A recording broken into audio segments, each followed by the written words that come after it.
The spaceport buzzed with life, a chaotic symphony of alien languages and mechanical hums that reverberated beneath the vast dome. Streams of sentience moved through the brightly lit corridors, their movements dictated by flickering holographic signs. Vendors shouted in tongues unintelligible to human ears, hawking exotic wares from distant systems. Amid the clamor, Joseph Adams shuffled forward, his gray hair disheveled, his shoulders hunched as if burdened by invisible weight. To any observer, he was nothing more than a frail human, a relic of an era that most in the galaxy had long forgotten. Adams adjusted the threadbare jacket draped over his gaunt frame, his weathered face betraying no emotion. His eyes, however, were sharp, darting between the towering Xyrix enforcers patrolling the concourse and the hidden security drones hovering discreetly overhead. He moved with the deliberate caution of prey in a predator's den, though a faint smile tugged at the corner of his mouth. A gruff voice barked from a side corridor. "Human, halt!" The crowd instinctively parted as two Xyrix enforcers approached, their carapace bodies gleaming under the artificial lights. Towering over Adams, their mandibles clicked in irritation as they scanned him with a device that emitted a shrill beep. "You're under arrest," the larger enforcer declared, his segmented eyes narrowing. "For what?" Adams asked, his voice steady despite his apparent frailty. "Suspicion of smuggling contraband," the enforcer replied. He leaned closer, his mandibles twitching. "And because you humans don't belong here." Murmurs rippled through the crowd. A few onlookers, both alien and human, recognized Adams but said nothing. The stories about him, some true, others exaggerated, had faded into legend after the war ended. He was, to most, a ghost from a forgotten battlefield. "I'll come quietly," Adams said, raising his hands. His calm demeanor only seemed to agitate the enforcers further. The smaller Xyrix enforcer snapped a pair of restraint cuffs onto Adams's wrists, the cold metal biting into his skin. "Move," he growled, shoving Adams forward. As they escorted him toward their patrol ship, Adams glanced back over his shoulder. The faintest hint of amusement flickered in his eyes as he caught sight of a cloaked figure disappearing into the crowd. He turned his gaze forward, his expression blank once more. The patrol ship was a hulking monstrosity, its angular design a testament to Xyrix engineering. Inside, the air was sterile, the walls adorned with glowing panels that displayed streams of data in the Xyrix language. Adams was marched into a holding cell, his restraints removed before the door sealed shut behind him. He sat on the cold metal bench, his posture relaxed. Through the transparent wall, he could see the enforcers conversing with their commanding officer.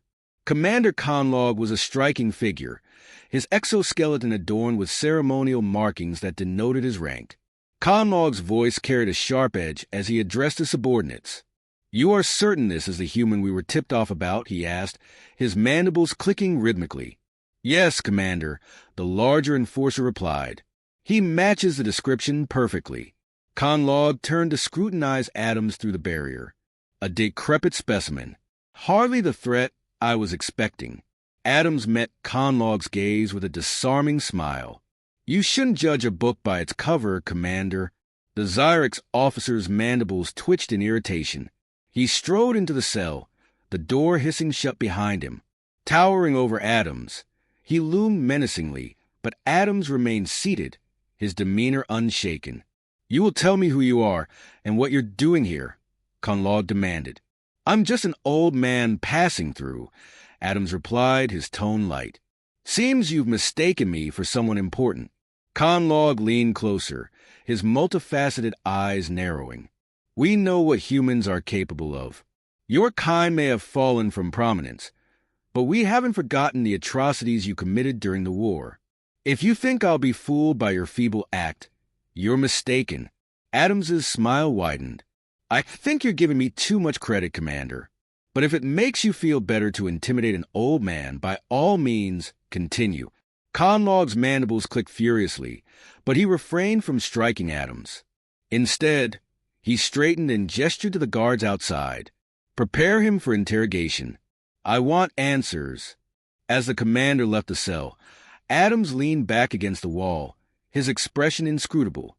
The faint sound of boots on metal echoed down the corridor as the guards prepared the equipment. Alone in the cell, Adams allowed himself a moment of introspection. He had been in countless situations like this before, outnumbered and underestimated. Each time, it had ended the same way, with him walking out unscathed while his enemies paid the price for their arrogance. The Zyrex believed they had captured a relic, a broken remnant of a bygone war. What they didn't realize was that they had just handed him the perfect opportunity. Everything was proceeding exactly as he had planned. When the guards returned to escort him to the interrogation chamber, Adams rose without resistance. As they led him down the sterile corridor, he glanced at the security cameras mounted along the walls. A faint, almost imperceptible flicker of light confirmed what he had suspected. Someone on the outside was monitoring the ship systems. As he stepped into the chamber, the door sealing shut behind him, Adams suppressed a grin. The trap was set. All he had to do now was wait for the pieces to fall into place. The interrogation chamber was a stark contrast to the rest of the ship, dimly lit with cold, metallic walls that amplified the hum of the machinery embedded within. A single chair sat bolted to the floor, flanked by restraints that glimmered faintly with the charge of an energy field. Joseph Adams stood at the room's center, his face unreadable as the Zyrex guard shoved him forward. Commander Conlog entered moments later, his mandibles clicking in measured rhythm, a clear sign of his irritation. Behind him, a junior officer adjusted a console, its holographic interface casting a soft blue glow across the room. The faint scent of ozone filled the air as the energy field activated, locking Adams into place. "You seem remarkably calm for a man in your position," Conlog said, circling Adams like a predator evaluating its prey. "Most would be begging for mercy by now." Adams met the Zyrex commander's gaze, his expression unchanged. "And what would I be begging for, exactly? You haven't even asked a question yet." Conlog's mandibles flared in a sharp display of annoyance. "Who are you, and why were you wandering through our spaceport?" "I already told you," Adams replied evenly, his voice carrying the faintest edge of mockery. "Just an old man passing through. Not much else to say." The commander slammed a clawed hand onto the console, causing the junior officer to flinch. "Enough with the games. We know there's more to you than you're letting on. Humans like you don't just fade away." Adams chuckled, the sound low and deliberate. "You give us far too much credit, Commander. The war ended years ago. Most of us have moved on." Conlog narrowed his multifaceted eyes, studying Adams with a mixture of suspicion and contempt. "Moved on? Humans don't move on. You cling to grudges, to old wounds. It's in your nature to scheme, to plot. I've read the reports about you." Adams raised an eyebrow, leaning back slightly against the restraints. "Reports, you say? I'm flattered. Must have been a slow day if you're digging up history lessons." The commander's claws curled into fists. "Joseph Adams, former general of the Terran Armed Forces. Ruthless, cunning, responsible for the Scorched Earth campaigns on Vezak Prime and the orbital bombardment of the Zurith colonies. Does any of that sound familiar?" For a moment, the air seemed to freeze. Adams's smile faded, replaced by an expression that was neither defiant nor apologetic. His voice, when he spoke, was calm and measured. "You've done your homework." "I've done more than that," Conlog said, stepping closer. "I know what you're capable of, but your time has passed. Your kind is scattered, your fleets dismantled. The great General Adams is nothing more than a shadow of his former self." Adams tilted his head, his gaze unwavering. "Is that what you think? That I'm just a relic? A ghost?" Conlog sneered. "It's not what I think. It's what I know." "Then you don't know nearly as much as you think you do," Adams said, his voice dropping to a near whisper. The lights in the room flickered, a brief but noticeable disturbance that caused the junior officer to glance nervously at the console. Conlog ignored it, his focus locked on Adams. "What are you playing at, human?" the commander demanded. Adams leaned forward as much as the restraints allowed, his voice low, but carrying a weight that seemed to press against the walls of the chamber. "You think you've captured a relic, a has-been soldier with no fight left in him. But the truth, Commander, is that I'm exactly where I want to be." Conlog froze, the confidence in his posture faltering for the first time. "What are you talking about?" "I let you arrest me," Adams said, his tone almost conversational. "That little tip you got? It came from me." The commander's mandibles twitched in confusion, then anger. "You're lying. Why would you?" "To get close to you," Adams interrupted, his voice sharp. "To this ship. To the people you're protecting." Conlog took a step back, his claws flexing as realization began to dawn. "Protecting? What are you?" "Don't play dumb," Adams said, his voice hardening. "You know exactly who I'm talking about. The war criminals you've been harboring. The ones who thought they could hide under your protection and avoid justice. I've been hunting them for years, and now, thanks to you, I've found them." The lights flickered again, this time longer, and the hum of the energy field surrounding the restraints faltered before stabilizing. The junior officer frantically adjusted the console, his movements hurried and panicked. "Commander, there's an unauthorized signal accessing the ship systems," the officer exclaimed. Conlog spun toward him. "Shut it down." The officer's claws danced across the console, but his efforts were futile. "I can't. It's coming from inside the ship." Adams's smile returned, colder this time. "I told you, Commander. I'm exactly where I need to be."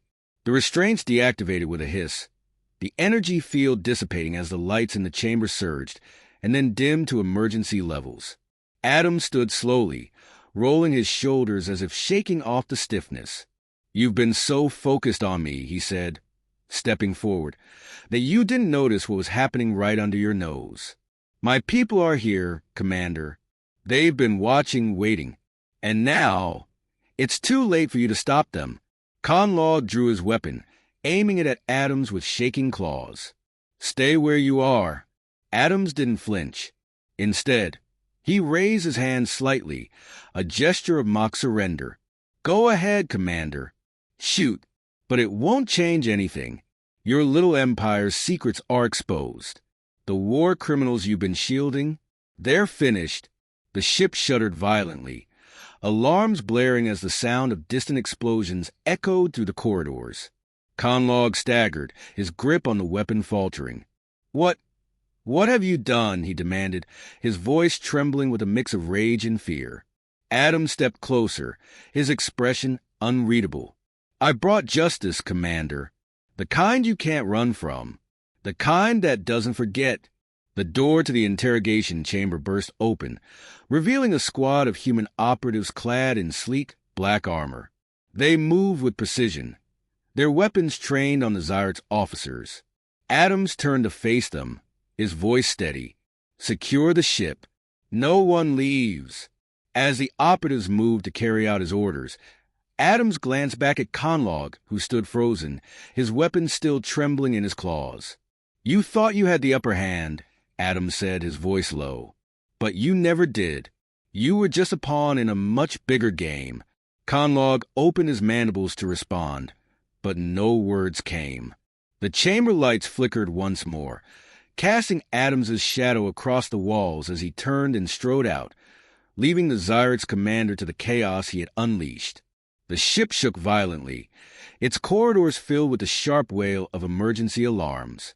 Lights flickered, casting jagged shadows across the metallic walls as Zyrex crew members scrambled to regain control. Amid the chaos, Joseph Adams strode with purpose through the dimly lit corridors, his expression cold and unyielding. The human operatives who had stormed the ship moments ago moved alongside him, their weapons raised as they secured each section of the vessel with ruthless efficiency. Adams's voice was calm but commanding as he issued orders to the squad leader at his side. "Lock down the bridge and disable their external communications. No one leaves until we're done here." "Yes, sir." the operative replied, his helmeted head nodding as he gestured for his team to fan out. Adams continued forward, his steps unhurried despite the mounting tension around him. He had spent years planning this moment, every detail meticulously accounted for, every contingency considered. The Xyrex Dominion's arrogance had made them predictable, their belief in their superiority blinding them to the dangers lurking within their own ranks. Ahead, two Xyrex enforcers rounded a corner, their mandibles clicking in alarm as they spotted the intruders. One raised his energy rifle, but Adams was faster. With a flick of his wrist, he deployed a compact device that emitted a sharp, blinding pulse of light. The enforcers staggered, disoriented, and before they could recover, Adams's operatives moved in, neutralizing them with precise, non-lethal strikes. As the enforcers collapsed to the ground, Adams stepped over their prone forms, sparing them only a brief glance. "Secure them. We'll deal with them later." The operatives complied without hesitation, binding the enforcers with restraints designed to neutralize their formidable strength. Adams's focus remained on the path ahead, his mind racing through the final stages of his plan. Reaching the ship's command center, he paused outside the reinforced door, his fingers brushing against the control panel. He could hear the muffled voices of the Xyrex officers inside, their panic evident even through the thick metal. Adams smiled faintly, a predator savoring the inevitability of his victory. "Commander Conlog," he called out, his voice amplified by the ship's internal comm system. "I know you're in there. Open the door, and we can end this without further bloodshed." There was no response, only the faint hum of the ship's systems and the distant thrum of a human dropship docking in the hangar. Adams's smile faded, replaced by a grim determination. "Have it your way," he muttered, stepping back and gesturing to the squad leader. "Breach it." The operatives moved swiftly, planning a charge on the door and taking defensive positions. Adams turned away, shielding his eyes as the charge detonated with a deafening roar. The door buckled inward, smoke and sparks spilling into the corridor as the operatives surged forward, weapons drawn. Inside, Conlog stood at the center of the command room, his claws gripping the edge of the main console. Around him, his officers cowered, their weapons discarded as they raised their claws in surrender. Conlog, however, remained defiant, his mandibles clicking furiously as he glared at Adams. "You won't get away with this, human," he spat, his voice trembling with rage. Adams stepped into the room, his presence commanding as the operative secured the remaining Xyrex officers. He approached Conlog slowly, his eyes locked on the Xyrex commander with a gaze that seemed to pierce through him. "Get away with what, exactly?" Adams asked, his tone calm but laced with menace. "Bringing war criminals to justice? Or proving that your precious Dominion isn't as invincible as you like to believe?" Conlog snarled, his claws scraping against the console. "You've overstepped, Adams. The Xyrex Dominion will not tolerate this insult." Adams stopped mere inches from the commander, his expression unreadable. The Dominion tolerated worse when it sheltered those who committed atrocities during the war. You knew what they did. You protected them. And now, you'll answer for it. Conlog's defiance faltered, a flicker of doubt crossing his features. "You can't possibly believe this will end well for you. Even if you succeed here, the Dominion will retaliate. You will bring ruin to your people." Adams leaned in, his voice dropping to a whisper. "My people are stronger than you think, and we don't forget." Before Conlog could respond, the room's main display flickered to life, showing a live feed of the hidden base where the Xyrex war criminals were stationed. The image was transmitted from the ship's surveillance system, now fully under human control. The base was a sprawling facility, its defensive turrets swiveling in vain as human dropships descended from the sky. Explosions rippled across the complex as precision strikes disabled key infrastructure, the scene a testament to the meticulous planning that had gone into the operation. Adams gestured to the screen, his voice cold. "Your friends are finished, Commander. Their defenses are crumbling, and soon they'll be in human custody." All because you were too arrogant to see the trap. Conlog stared at the screen in disbelief, his mandibles twitching as he struggled to process what he was witnessing. The officers around him exchanged nervous glances, their earlier bravado replaced by a palpable sense of dread. Adams stepped back, turning to address his operatives. "Secure the ship and prepare to transfer the prisoners. We're done here." As the operatives moved to carry out his orders, Adams cast one final look at Conlog. "You have a choice, Commander. Cooperate, and maybe you'll have a chance to explain yourself. Resist, and you'll share their fate." Conlog sank into the nearest chair, his defiance finally giving way to resignation. Adams didn't wait for a response. He turned and strode out of the command center, the sound of his boots echoing against the metal floor. The ship was his now, its systems under human control, its crew subdued. The war criminals who had evaded justice for so long were cornered, their empire of lies crumbling around them. For Joseph Adams, it was another victory in a long, grueling campaign, a reminder that even in the vastness of space, humanity's resolve could not be broken. But as he walked toward the ship's hangar, where the next phase of his plan awaited, his expression remained grim. The battle was won, but the war was far from over. The Xyrex vessel descended through the pale atmosphere of the abandoned colony world, its engines straining under human control. Inside, Joseph Adams stood at the viewport of the ship's command center, his hands clasped behind his back. Below, the scorched remnants of what had once been a thriving settlement stretched into the horizon, a stark reminder of the war's devastation. "This is where it ends," Adams said, his voice steady but laced with a quiet intensity. Behind him, Commander Conlog sat restrained, his multifaceted eyes darting toward the holographic display that showed the captured war criminals being transported to the surface. The sight of his comrades, disgraced Xyrex officers responsible for atrocities, being marched toward judgment seemed to drain the last vestiges of resistance from the once proud commander. "You think this makes you a hero?" Conlog rasped, his mandibles clicking in anger. "Your kind is no better than the ones you condemn." Adams turned slowly, his gaze piercing. "I'm not here to be a hero. I'm here to make sure they face justice. Justice you denied when you shielded them from the consequences of their crimes." Conlog's defiance faltered, replaced by a bitter sneer. "And you call this justice? Parading them in chains like trophies? Your sense of morality is as flawed as your tactics." Adams stepped closer, his expression unyielding. "Justice isn't perfect, Commander. It's not clean or easy, but it's necessary. Without it, the atrocities your people committed would go unanswered, and the galaxy would remain in chaos. You may call it flawed, but it's better than the alternative." The ship shuddered slightly as it touched down on the planet's surface. Adams glanced at the display one last time before motioning to his operatives. "Take him to the tribunal site. The rest of his officers will face their judgment there as well." Two operatives moved forward, their grips firm, as they hauled Conlog to his feet. The Xyrex commander glared at Adams, but his words were cut short as he was escorted from the room. Left alone in the command center, Adams allowed himself a moment to exhale, his shoulders relaxing ever so slightly. He knew this mission was only one step in a much larger fight, but it was a step that mattered.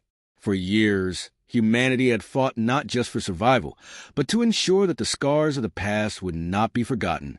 As he descended the ramp of the ship, Adams was greeted by the harsh wind of the colony world, its dry air carrying the scent of dust and ash. In the distance, a makeshift tribunal site had been established, a circular platform surrounded by towering floodlights that cast long shadows across the barren landscape.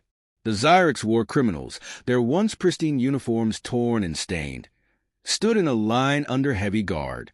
Their expressions ranged from defiance to despair, but none dared to meet Adams's gaze as he approached. A human officer stepped forward, his salutes crisp. "The prisoners are ready, sir. The tribunal awaits your command." Adams nodded, his voice firm. "Proceed." As the officer turned to relay the order, Adams's gaze swept across the gathered crowd. Representatives from various species, including humans and their allies, stood as witnesses to this momentous occasion. The tribunal wasn't just for humanity's sake. It was a message to the galaxy that no crime, no matter how distant, would go unpunished. One by one, the war criminals were brought forward to face the tribunal. Evidence of their crimes, holographic recordings, testimonies from survivors, and records painstakingly unearthed from the ruins of their campaigns, was presented with meticulous detail. The assembled judges, a mix of human and alien representatives, listened intently as the Xyrix officers' defenses crumbled under the weight of their guilt. Adams watched from the edge of the platform, his expression unreadable. He knew this wasn't just about the individuals on trial. It was about proving that humanity's resolve was more than just words. As the final verdicts were announced, sentences that ranged from life imprisonment to exile on uninhabitable worlds, the crowd erupted in a mix of solemn approval and quiet relief. Justice had been served, but the weight of the moment lingered, a reminder of the cost of war and the fragility of peace. Adams stepped forward as the crowd began to disperse, his presence commanding as he addressed the gathered representatives. "This is not the end," he began, his voice carrying across the platform. "The work we've done here today is a step toward a better future, but it's only a step. The scars of war run deep, and healing them will take time and effort from all of us." He paused, his gaze sweeping across the faces before him. "But let this moment stand as a testament to what we can achieve when we stand united against injustice. No matter how far we've come or how much we've endured, we must never forget that we are stronger together." The crowd remained silent for a moment before breaking into a wave of applause and affirmations. Adams turned away, the weight of his words settling over him as he made his way back to the ship. Inside the command center, the hum of the ship's systems provided a stark contrast to the raw emotions of the tribunal. Adams sat alone for a moment, his thoughts racing. He knew there would be retaliation, that the Xyrix Dominion would not let this humiliation go unanswered. But he also knew that humanity would be ready. As the ship lifted off, Adams glanced out the viewport at the desolate planet below. The scars of the past were evident, but so too was the promise of a future shaped by resolve and determination. For the first time in years, he allowed himself a small, fleeting smile. Humanity's triumph wasn't just in the justice they had delivered today. It was in their unyielding belief that even in the face of darkness, they could carve out a path to the light.